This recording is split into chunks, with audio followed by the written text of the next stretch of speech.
Di masa depan, Provinsi Nusa Tenggara Barat mengharapkan pariwisata menjadi sumber ekonomi baru. Sebelum pandemi COVID-19, pariwisata telah menyumbang hampir 60% pendapatan daerah. Namun pandemi COVID-19 menghancurkan sumber penghasilan tersebut. Lalu lintas wisatawan mancanegara pun terhenti total. Bahkan turis lokal pun tidak bisa masuk ke provinsi yang berdiri di atas 2 pulau besar, Sumbawa dan Lombok. Banyak kawasan wisata, perhotelan, dan sektor jasa pengikut lainnya tutup. Pekerjanya menganggur dan ekonomi pun terpuruk. Namun, kehidupan tetap harus berjalan. Pemerintah daerah tetap melakukan pembangunan sarana dan prasarana untuk pariwisata di Kebut agar usai pandemi, ekonomi masyarakat Provinsi Nusa Tenggara Barat bisa pulih seperti sedia kala. Sejumlah event internasional pun siap digelar.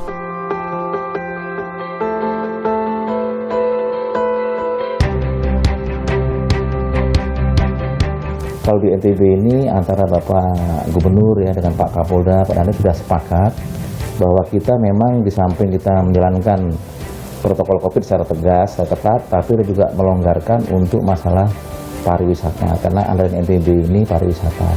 Dan juga memang banyak event-event baik skala nasional maupun internasional akan dilakukan di Lombok ya, di NTB. Misalnya nanti ada Superbike di akhir tahun. Kemudian ada LETP itu sepeda, balap sepeda band pundunya Indonesia lah. Kemudian ada lagi nanti ada Hutama Karya 1, 2, 3 triathlon. Ada juga nanti event Black Parade itu motor trail dan berbagai macam event yang nanti akan datang ke Lombok.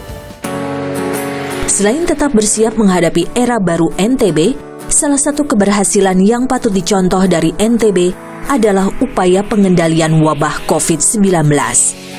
NTB menjadi provinsi kedua yang mampu menahan penularan COVID-19, masuk pada zona kuning dan berangsur menuju zona hijau. Seperti di wilayah hukum kepolisian Resort Dompu, Kabupaten Dompu, Nusa Tenggara Barat. Alhamdulillah dari pantauan kami, saat ini kondisi sosial ekonomi masyarakat Dompu itu masih dalam tahap stabil. Walaupun pada saat ini kita ketahui bahwa kita semua, bukan hanya di Dompu saja, mengalami krisis ekonomi, ya, terutama diakibatkan dari mewabahnya virus COVID-19. Tetapi alhamdulillah berkat semangat dan kegigihan di masyarakat Dompu, ini masih bisa survive dan bertahan sehingga peredaran ekonomi berjalan dengan stabil. Keberhasilan dalam mencegah penyebaran COVID-19 dan juga stabilnya perekonomian Dompu di tengah COVID-19 adalah hasil dari kerjasama antar instansi, baik kepolisian maupun pemerintah setempat. Salah satunya adalah dengan membangun kampung sehat.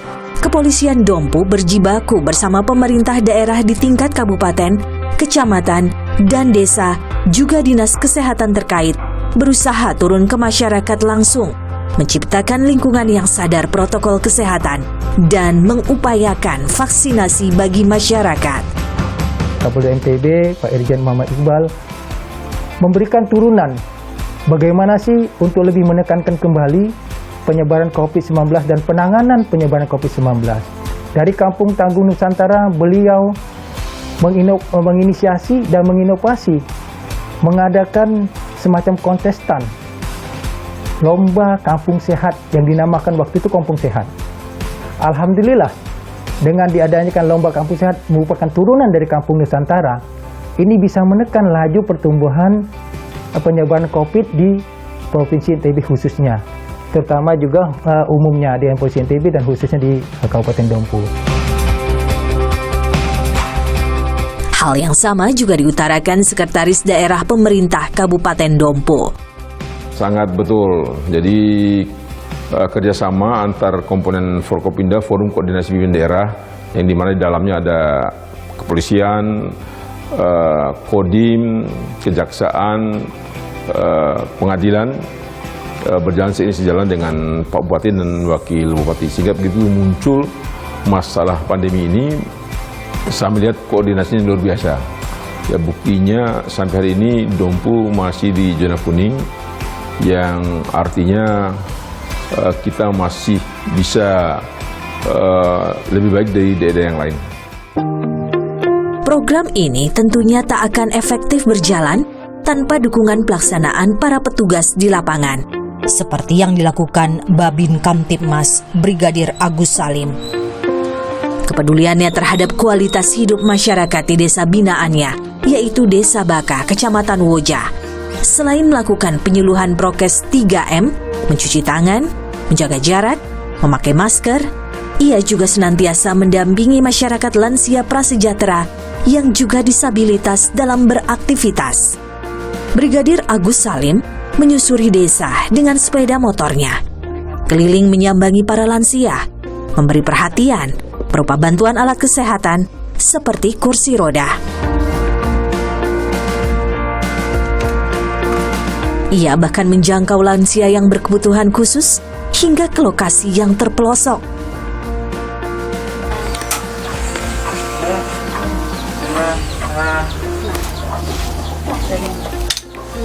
Ya, nenek boleh berdiri, kasih tahu. Ayo bangunkan nenek. Kena. Terima kasih. Bantuan dari kami, Bapak Kapolres, Bapak Kapolsek Woja, ya, supaya kami lebih dekat lagi dengan masyarakat. Tak hanya melindungi yang tua, Brigadir Agus Salim juga merangkul generasi muda, calon-calon penerus bangsa. Mulai dengan mengajar di TPA Dompu, hingga menyediakan pustaka keliling guna memenuhi hasrat membaca anak-anak di daerah. Kami selaku Babin Kamtibmas melaksanakan tugas door to door, berkeliling satu pintu ke pintu yang lain dengan tujuan apa? Memonitor bahwa masyarakat atau situasi Kamtibmas di tengah masyarakat itu aman. Nah, setelah itu kami juga pada saat ini melakukan memberikan himbauan protokol supaya patuh protokol kesehatan. Alhamdulillah kami sebagai anggota Babin Kamtibmas di bawah tetap berkoordinasi dengan Bapak Kapolres sebagai atasan tertinggi di kabupaten. Kemudian Bapak Kapolsek, kami dari kepolisian melaksanakan berkolaborasi, bermitra dengan yayasan atau lembaga-lembaga kemanusiaan yang ada di NTB, Kabupaten Dompu, dan kebetulan sendiri saya juga ada bergabung dengan sebuah yayasan kemanusiaan, Andrew Foundation, yang berpusat di Mataram dan di Dompu ada cabangnya juga. Apa yang dilakukan anggota Polsek Woja ini tentu saja mendapat apresiasi dari pimpinannya, Ibda Abdul Haris.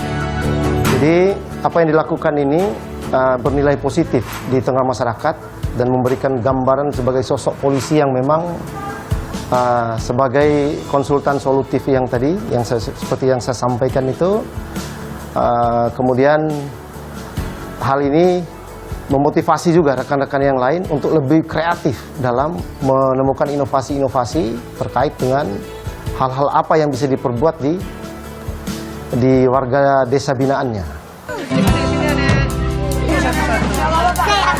Menjaga atau bahkan membangun kualitas masyarakat desa dengan berbagai cara.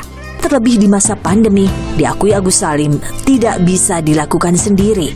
Ia juga harus mampu bekerja sama dengan instansi lainnya agar apa yang diharapkan dari pelaksanaan Kampung Sehat 2 terus berjalan dan bermanfaat. Terus melakukan penekanan terhadap umpama pemakaian masker, kemudian cuci tangan, kemudian jaga jarak, itu yang paling pokok ya. Kami pemerintah desa dan Babin Kamtibmas, Babinsa menghimbau kepada seluruh lapisan masyarakat ya agar ya tetap mematuhi protokol COVID tersebut. Salah satu inovasi kami yang ada di Dompu Barat, kami namakan Seruling Demas, Bu.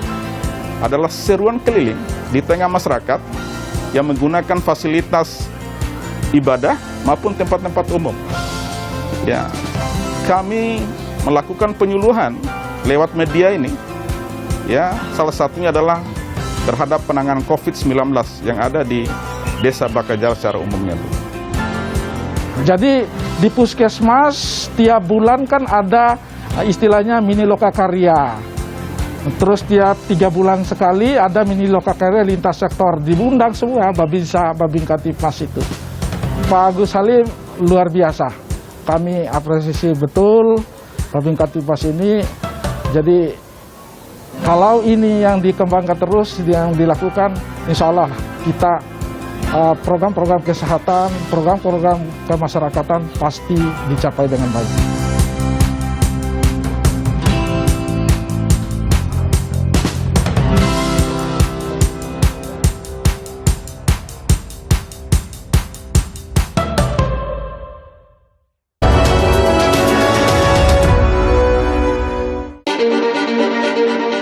Bagaikan dua sisi mata uang. Dari segi positifnya menjadi destinasi wisata untuk menghidupkan perekonomian, sedangkan sisi negatifnya justru meningkatnya angka kriminalitas. Karenanya dibutuhkan beragam upaya untuk memutus mata rantai peredaran tersebut, baik pencegahan atau preventif, juga penegakan hukum atau represif. Kepala Kepolisian Resort Mataram, Kombes Pol Heri Wahyudi mencatat, walaupun perekonomian warga sedikit menurun, peredaran narkoba di kala pandemi tidak ikut berhenti. Untuk kriminalitasnya, yaitu tertinggi adalah masalah kejahatan, khususnya di bidang 3C, yaitu curas, curanmor, dan juga curat. Namun demikian, karena kita ini wilayah wisata, kasus-kasus narkotika juga di wilayah Mataram khususnya itu cukup juga tinggi. Tantangan terbesar kita memang khususnya 3C dan juga narkotika memang menjadi prioritas utama dalam penanganan khususnya di Polresta Mataram. Untuk itu solusi yang kita laksanakan itu kita melaksanakan kegiatan baik kegiatan preventif maupun kegiatan represif. Kapolresta Kombes Pol Heri Wahyudi menyebut, Kepala Kesatuan Narkotika Ajun Komisaris Polisi Yogi Purusa Utama dan timnya tetap berupaya agar mata rantai peredaran narkoba terputus.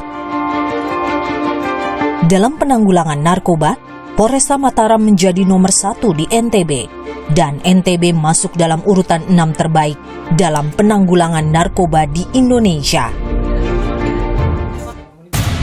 AKP Yogi menyebut modus operandi para pengedar narkoba beragam, sehingga aparat harus lebih tanggap lagi. Untuk kasus yang dapat kami ungkap dalam hal ini memang lumayan dalam hal ini, khusus untuk wilayah Polda di tipe tengah tipe A dalam hal ini. Kami tidak mudah atau tidak gampang, dan itu butuh waktu lama dalam hal karena yang bersangkutan kita sebut bandar ini memang licin dalam hal mengetahui gerak-gerik kami dalam hal ini. Alhasil kami bekerja sama, tidak hanya informasi yang kami dapat dari masyarakat, kami juga dalam kerjasama atau koordinasi dengan instansi lain. AKP Yogi tak segan untuk ikut dalam beragam upaya preventif. Di antaranya melakukan tes urin di sejumlah tempat seperti kawasan tinggal yang dihuni oleh para pendatang atau pekerja hiburan malam. Saya Kasat Narkoba Polresta Mataram, AKP Made Yogi. Jadi memang kehadiran kami di sini dibantu oleh Kaling wilayah sini. Kami melaksanakan kegiatan ini memang kontinu untuk meminimalisir yang namanya penyalahgunaan narkotika. Upaya preventif dilakukan sebagai upaya pendampingan pada masyarakat agar tetap waspada atas ancaman hukum jika menggunakan narkotika. Setiap melakukan operasi preventif maupun represif, AKP Yogi dan timnya selalu mengikuti standar operasional dan memenuhi kaidah legalitas. Standar operasional dan kaidah legalitasnya juga dipegang teguh ketika melakukan penggerbekan atau penangkapan pelaku pengguna. Dalam penggerbekan, upaya menyembunyikan barang bukti atau penolakan kerap ditunjukkan. Jadi saya juga mau petugasnya digeledah, bukan berarti saya itu berpikir negatif kepada petugasnya. Karena ya memang harus, siapa tahu kan nanti petugasnya bisa aja buat TKP baru. Kami terima kasih khususnya kepada Ibu RT 1 khususnya dalam hal ini memang SOP standar dari kegiatan penggeledahan yaitu kita pengecekan badan personil terlebih dahulu, anggota khususnya. Jangan sampai atau kita tetap overestimate dalam hal ini sehubungan dengan jangan sampai ada TKP baru.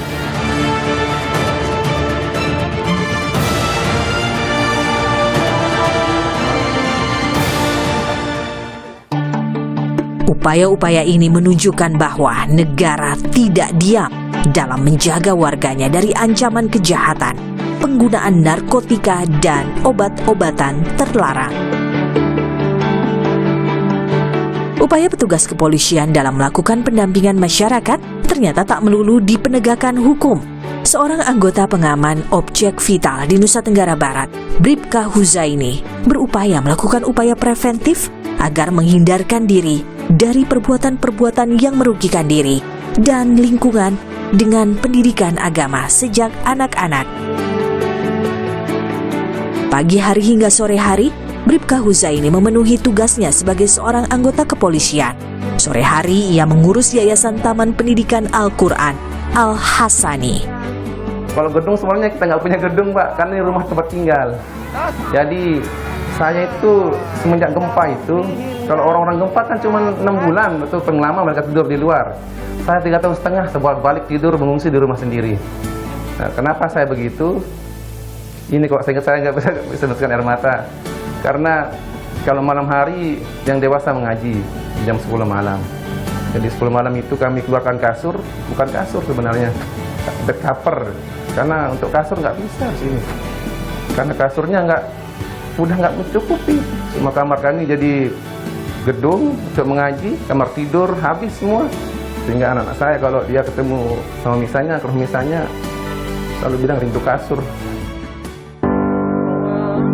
Tapi perjuangannya di jalan kebaikan berbuah hasil. Perlahan, berkat bantuan dan keikhlasan mertua dan orang tuanya, Taman Pendidikan Al-Quran Al-Hasani kini sudah menampung lebih dari 200 anak didik mulai dari 3 sampai 8 tahun. Dengar saja suara lantunan hafalan doa anak-anak yang penuh semangat dan kegembiraan.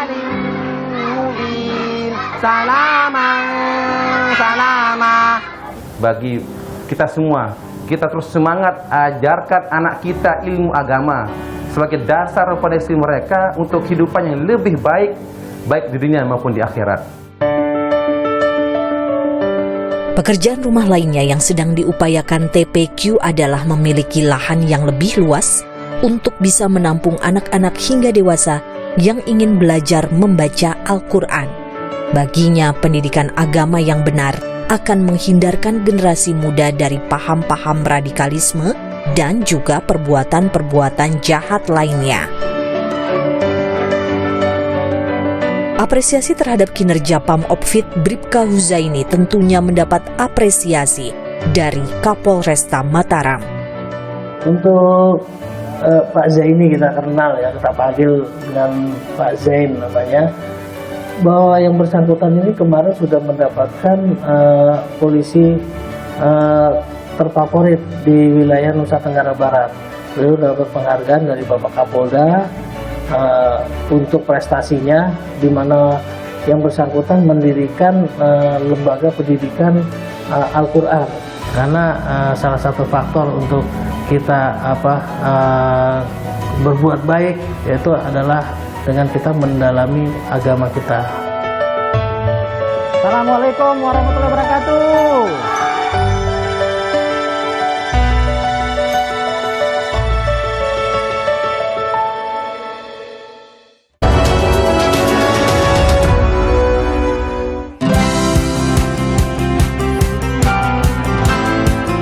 Provinsi NTB terdiri atas 2 pulau besar, yaitu Pulau Lombok dan Pulau Sumbawa, serta ratusan pulau-pulau kecil lainnya. Dari 280 pulau yang ada, terdapat 32 pulau yang telah berpenghuni. Sejauh mata memandang, hamparan perbukitan dan garis pantai sungguh memesona. Namun di balik itu semua, ada tugas berat yang diemban aparat kepolisian dalam menjaga wilayah tersebut. Disebutkan sebelumnya, lalu lintas manusia dan barang dari luar provinsi datang dari udara dan juga jalur laut. Kepolisian daerah Nusa Tenggara Barat memiliki Direktorat Polisi Udara dan Laut untuk mengawasi jalur perlintasan tersebut dan menjalankan penegakan hukum.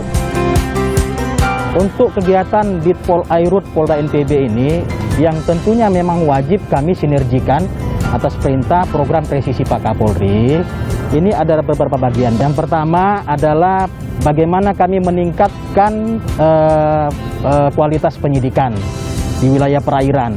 Karena Pol Airut itu, dia juga ada melaksanakan kegiatan fungsi penyidikannya. Ya, penyidikan terhadap perkara-perkara tindakan hukum yang terjadi di wilayah perairan.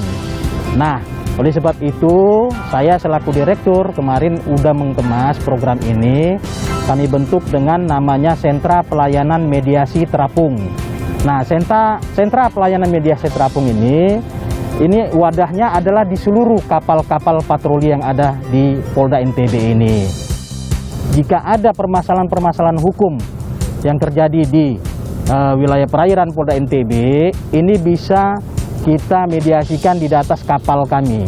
Tentunya para komandan kapal yang melaksanakan tugas nanti akan berkolaborasi dengan tokoh-tokoh masyarakat, tokoh agama, tokoh pemuda, tokoh nelayan. Kemudian kalaupun nanti ada si terlapor maupun pelapor, ya, didampingi oleh Babin Kamtibmas, Babinsa, ya. Selain mengupayakan transportasi darurat, Direktorat Polisi Air dan Udara Polda NTB juga berupaya membantu masyarakat terdampak pandemi dengan menginisiasi mereka membuat usaha yang disesuaikan dengan karakter daerahnya. Di masa pandemi, banyak yang nganggur, tidak ada kerjaan. Terus saya berinisiatif dan koordinasi sama pimpinan saya di direktorat bahwa saya akan merencana ingin membentuk kelompok untuk pengolahan garam beriodium. Dan di kelompok ini bisa saya nyerap tenaga kerja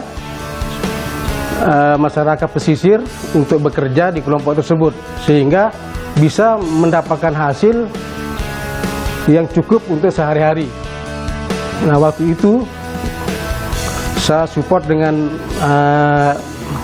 modal sebesar tidak banyak 5 juta. Dengan awal modal itu terus dia mulai bekerja untuk tungku, satu tungku. Setelah itu bisa beli garam untuk diolah, dalam kasar itu diolah menjadi garam halus beriodium. Untuk sampai saat ini sudah bisa dia stok garam itu sekitar nilaikan sekitar 100 juta udah bisa dia stok. Di bawah binaan Ibtu Sudarman, kelompok tani jangkar biru diharapkan lebih maju lagi dan kini merambah ke kebutuhan pokok lainnya. Lain pulau, lain pula permasalahannya. Seperti yang dihadapi Komandan Kapal Nengah Sukardiasa. Ia menemukan masih ada pulau yang berada dalam pengawasannya yang hidup dalam keterbatasan. Seperti tidak tersedianya air bersih untuk kebutuhan pokok, makan, dan minum.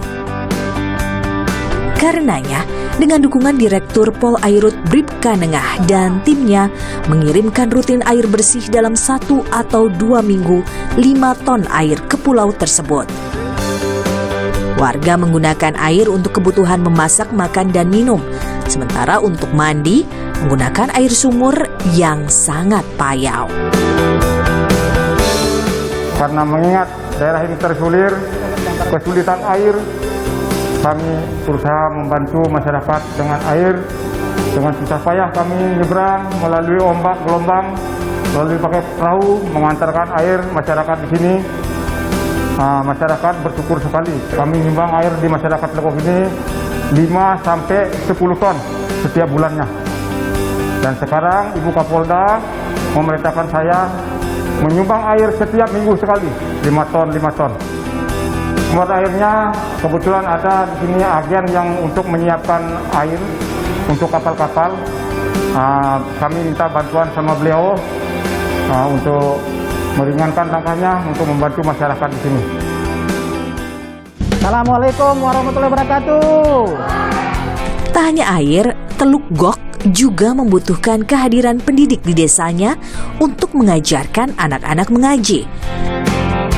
Beruntungnya, masalah pendidikan ini juga mendapatkan perhatian dari Kapolda dengan membangun fasilitas mengajar walaupun terbatas. Anak-anak tak lagi harus sekolah beralas pasir pantai beratap seng tanpa dinding. Bribka Nengah yang juga beragama Hindu bahkan berupaya menghadirkan guru mengaji agar anak-anak desa mampu membaca Al-Quran. Bangunan ini ratusan juta sudah mengeluarkan beliau dana untuk membantu ini, bukan masalah duit lagi. Alat-alat seperti bahan-bahan bangunan sulit kita angkut ke sini, Bu. Pakai perahu, pakai kapal ke sininya. Seperti semen, batu, bata itu angkutnya pakai perahu. Tentu saja apa yang dilakukan Bribka Inengah Sukardiasa adalah secercah sinar yang bisa menerangi gelapnya pulau. Ada harapan generasi muda di pulau ini bisa menikmati pendidikan dini.